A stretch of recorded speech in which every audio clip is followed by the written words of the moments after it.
Welcome back to Linda's Pantry. So today, I'm gonna make, I need to start using up some Chukar out of the freezer. I am gonna make an Italian sausage to go in some stuffed pasta shells. So super easy. You guys have already probably done this or seen it, but I'm gonna show you as bring you along for the ride. And all you really need is the meat that you're gonna use. Choose whether or not you want fat in there. I choose no fat because we're just trying to watch that here and there. And we are going to have pasta and some cheese in this, so that will be the fat and the carb part. We haven't had pasta, and we had it once in the last month, I think. So trying really hard to help my husband out. And so we're going to have some Italian seasoning, some homemade garlic powder. I'll attach that video at the end, and some Chukar meat. You could use chicken, you could use turkey, you could go buy a nice roast and do beef. You could use a combination of pork and something else. So that's what I'm going to do, and I will bring you back over so you can watch what's going on. All right, so I have my KitchenAid all set up, and it's pretty simple. It's probably one of my favorite attachments, other than the slicer attachment, which I use for my garlic. And in fact, I need to do garlic again. I keep saying that, and then I don't do it. But it's a great little attachment. It's easy to get on and off and clean. Now, I do have a bigger grinder, and then I have a hand grinder as well. So just, you know, it's what you have and what you have available to you. It all works. So I'm going to make sure I have a knife handy just in case I need to cut anything off.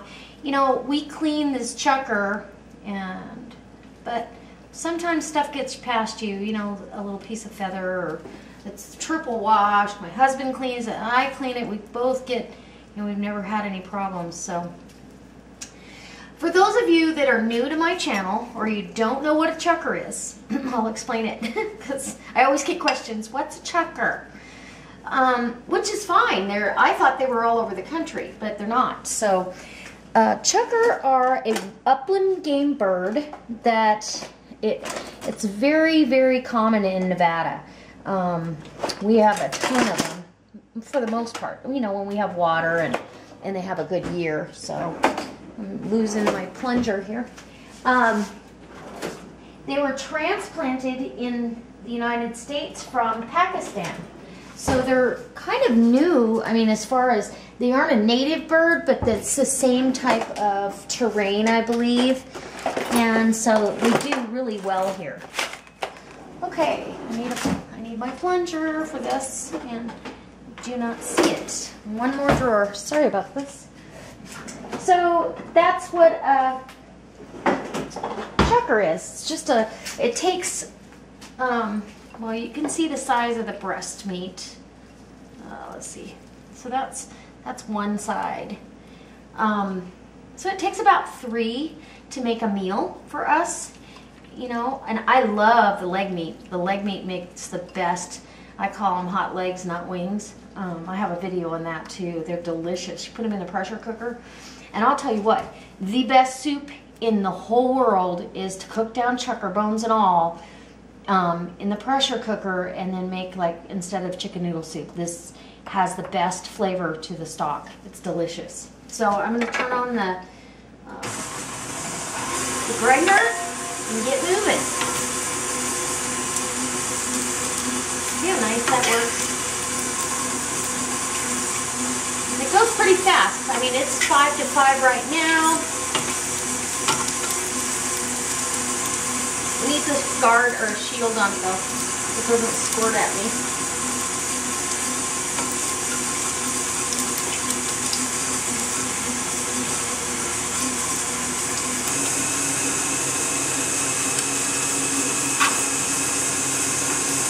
You don't have to put your hand in front of it. It wants to squirt. There you go.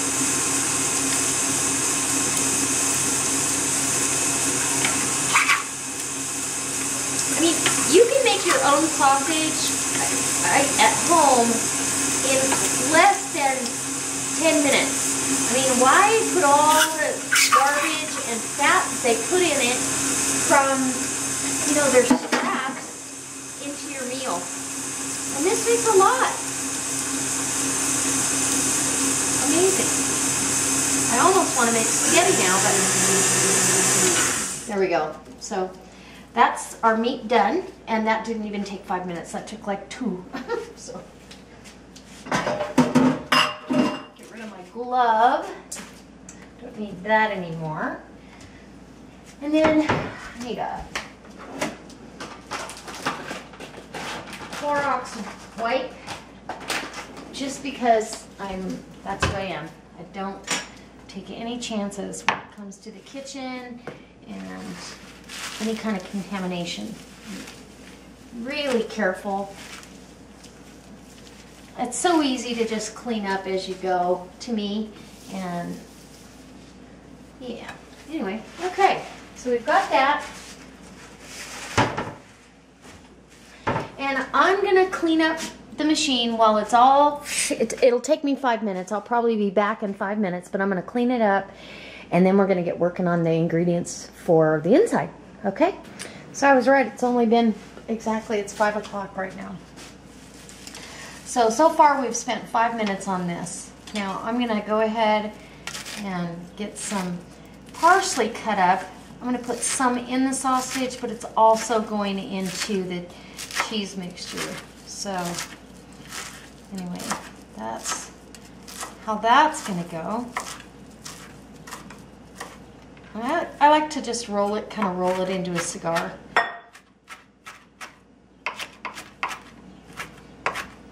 There we go. Just a nice chop down on it. It releases all the essential oils, and that's what I want, the flavor through the meat and the cheese, actually. So we really have about a pound of meat here. Okay, and there's my parsley. Nice.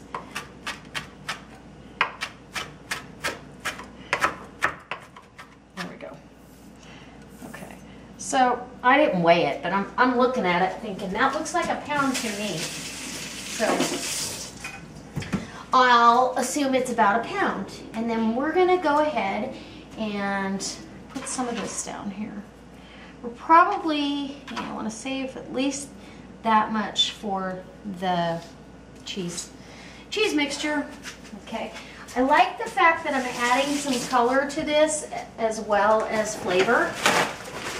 It's pretty important. I mean, we eat with our eyes, and seeing little bits of green, it just inspires me to think that something healthy is in there, and I can't wait to eat it. So, another time. I think my husband helped me put away dishes, so I'll just use a regular spoon. I'm really thankful, don't get me wrong, because I need all the help I can get. Okay. I'm going to do a nice spoonful of red pepper flakes. Make sure you're in view. Okay, and then I want rosemary and fennel, because fennel is kind of a signature for Italian sausage. You know, you taste it on your sausage on your pizza. Okay, I'm going to put a good couple of teaspoons full of garlic powder. Oh, that smells so good. Yum. It smells amazing. Okay, now using that spoon again, this is going to be 3 of these spoons, probably tablespoons. You know, in reality, these are definitely closer to a tablespoon than a teaspoon. A few rounds of cracked black pepper. We love pepper, so okay, it's a little on the spicy, peppery side. And the same with the Himalayan pink salt. Gotta have that, enhance that flavor of that meat, and all the other spices, they just will, honest and truly, they'll sing together. Okay, and then I am gonna add some olive oil just to help loosen this up a little bit, about a tablespoon, maybe 2. You can add as much or as little as you like. It's really up to you what you want to do with it. So then the next move is I'm going to get my handy dandy Bella Kitchen, and my container is wet, so I'm going to dry it out. But I think I want to actually chop up the rosemary and the fennel a little bit in the spice grinder. So you know what? I'm going to grab that and I'll bring you back as soon as I get that. I'll be back in less than a minute, I'm sure. And YouTube time, less than a second. Okay, so I did about a half a teaspoon, maybe not even of that, of rosemary. And then about a teaspoon of the fennel. So I'm just put that in the spice grinder that I have. Well, actually, I think it's a coffee grinder, and I've just dedicated it to spices because I do more spices than I do coffee grinding. But if I needed to grind my own coffee, I would do it. I would just buy a different one. So now I'm just going to mix this up. You don't want to get too crazy with the mixing because you can end up with, you know, I don't know. I just think it ends up tough. But want it well incorporated. It smells so good, those herbs. Now, as soon as you put them through a grinder, it releases their oils, and it's just, magic happens. Okay.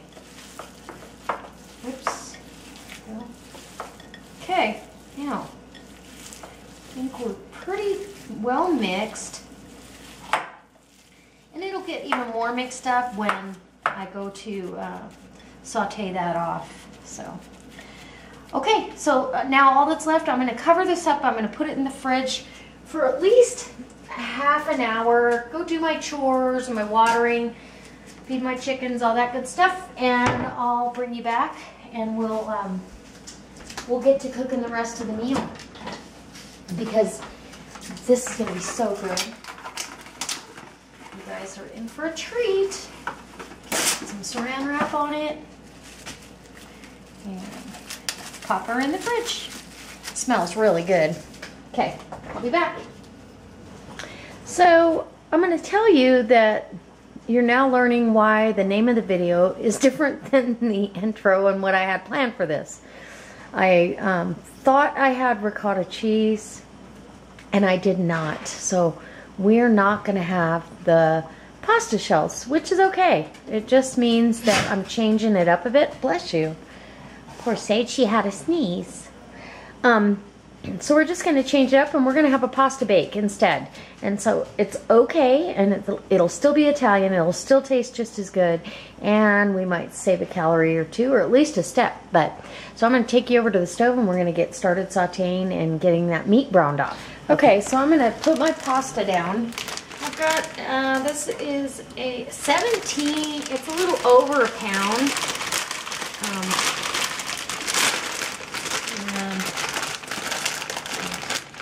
Bag isn't open enough. There we go.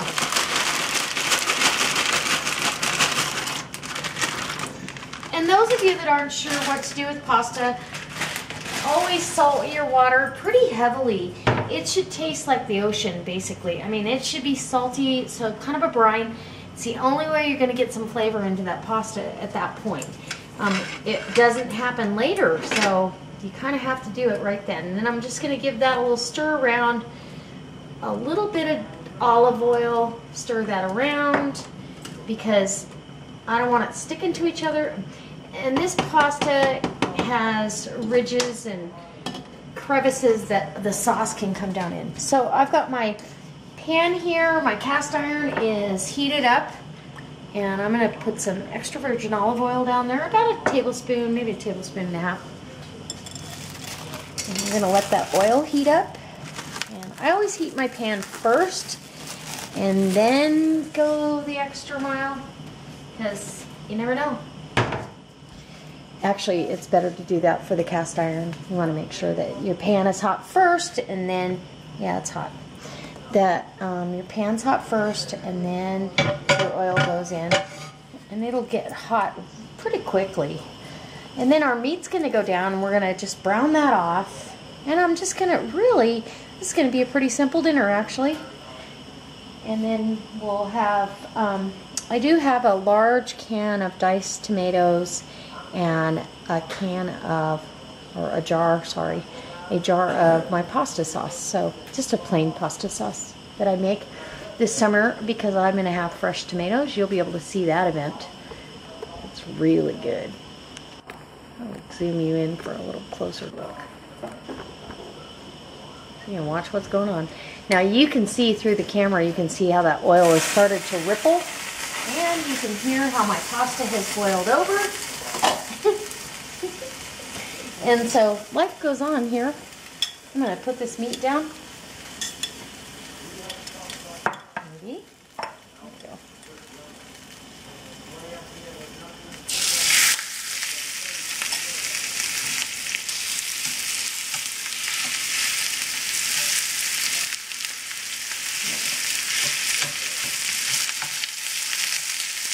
Nice sizzle on that. So I'm going to let that just get brown on that side, and we'll keep breaking the meat up.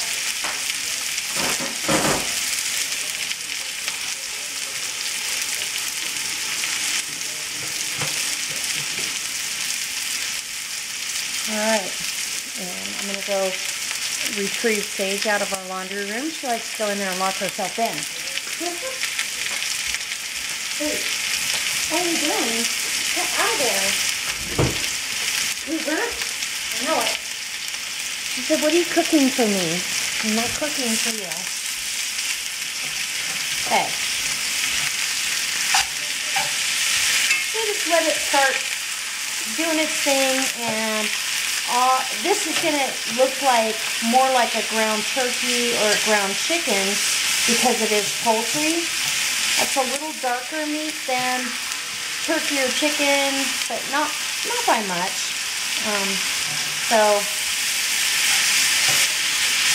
But it's nice and lean. So I'm going to bring you back when I got that all browned off and the pasta is done, and hopefully I don't have a giant mess, but that's what I'm doing. And then we'll start assembling. Alright, you guys, I'm back and the meat is all browned off, and oh, it's going to be so good. It smells amazing, as usual. I've got my other ingredients right here. I'm going to bring that meat over, and it is so full of spice and flavor. It's delicious. You wouldn't want anything else. I mean, I wouldn't add a sausage or anything. This is really good. So I want to make sure you can see how that came out. It's just like a ground turkey maybe, but even still, I think it has well, it has a richer flavor. So that being said, you know, you've got a stronger depth of flavor. So my pasta has been sitting here. I rinsed it with cold water. It's cooked al dente. Actually, it's shy of that because you've got sauce here and you've got water from the mushrooms and the meat and everything, and it's probably going to make a bigger container than that. And well, I'm off to get a foil pan. I'll be right back. Okay, so I've got my foil pan. I did line it with parchment because I'm trying to limit the contact with aluminum.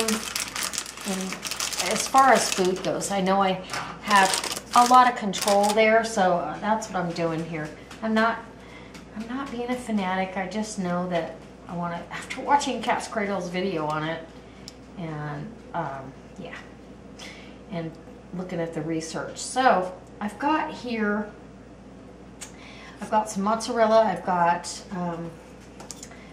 the meat, and the pan is cooled down enough now that I can actually add some meat in here.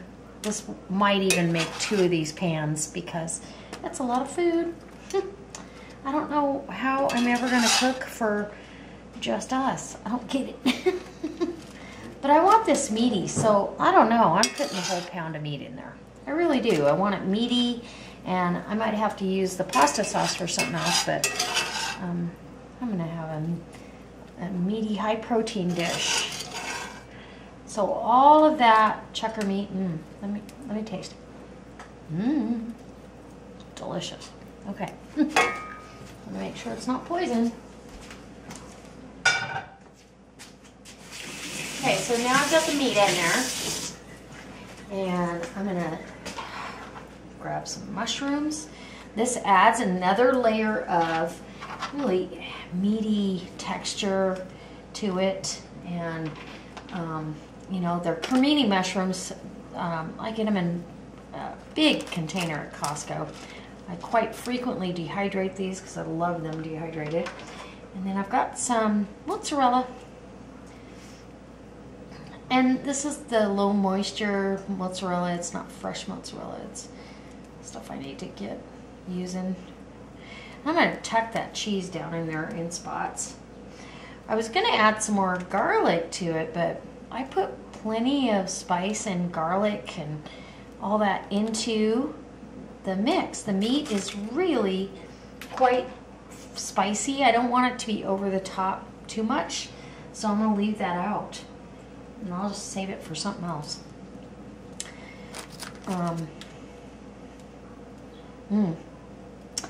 Yeah, there we go. Some cheese.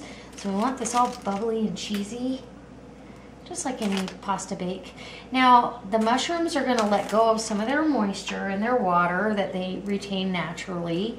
And so that's going to help finish the pasta off and finish cooking that, as well as the sauce and the tomatoes that I have. So now I've got that fresh parsley that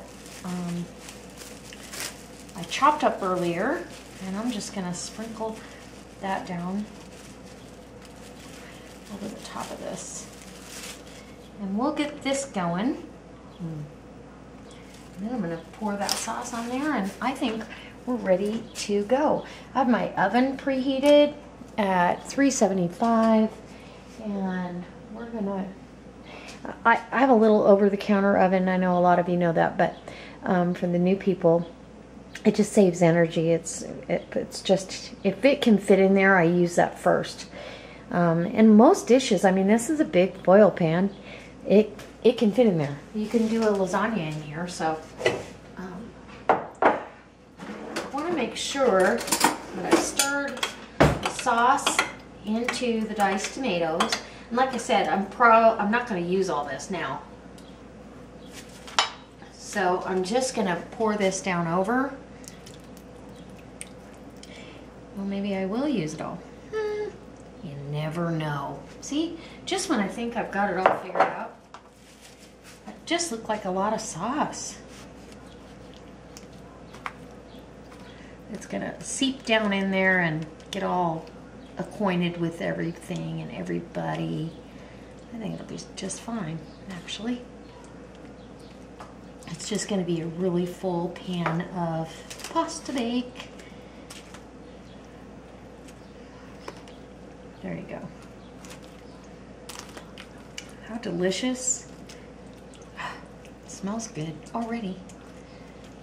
Okay, so that's how I'm doing it.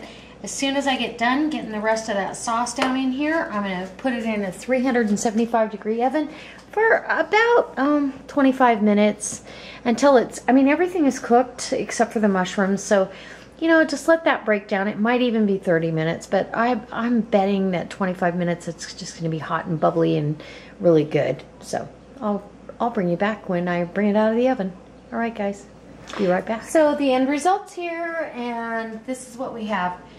About 3/4 of the way through, I covered this with parchment and foil because I didn't want the cheese to get any more brown. It was really beautiful and brown, and I think it's gorgeous, but I didn't want it to go any further than that. So I'm gonna pick you up. Sorry.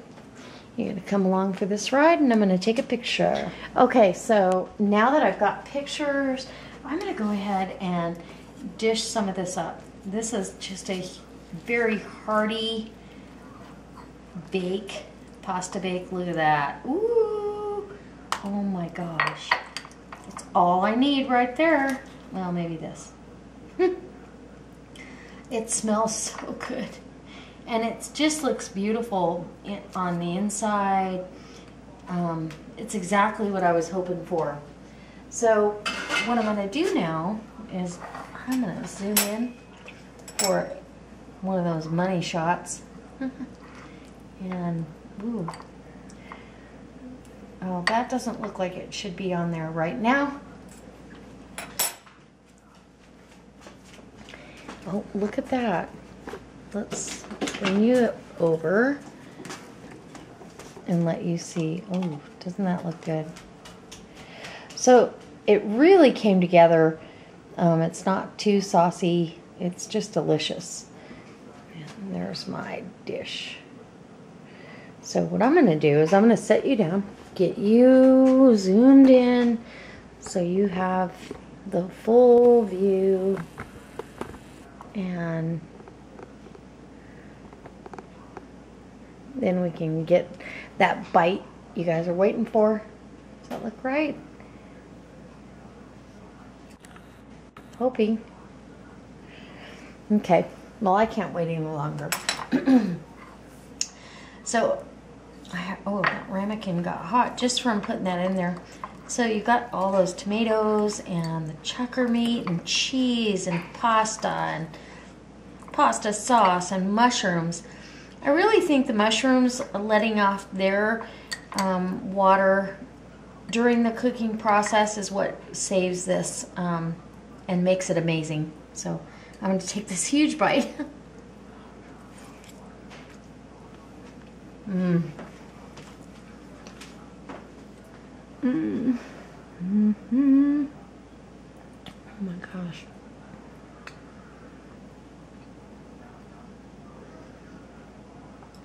Oh, that is so good. I need to toast up a baguette and get busy with that because that is amazing. And that's really all I need for dinner is a little toasted baguette. And I don't know who's going to eat the rest of that because it's huge. Anyway, I hope this inspires you. I hope that, you know, whenever you realize that you have a meal planned and something changes in the middle of the game, that it inspires you to just, okay, look outside the box and go, okay, well, I have these ingredients. Now I've already started. What can I do with it? You can usually change it up and nobody cares. Nobody's going to care that we didn't have what I had originally planned. So, hope it inspires you to come back and make something new and, well, I don't know, maybe post it on your Facebook page. And if you like this, give me a thumbs up. If you really like it, that post will help. And I'll see you next time. As always, guys, God bless.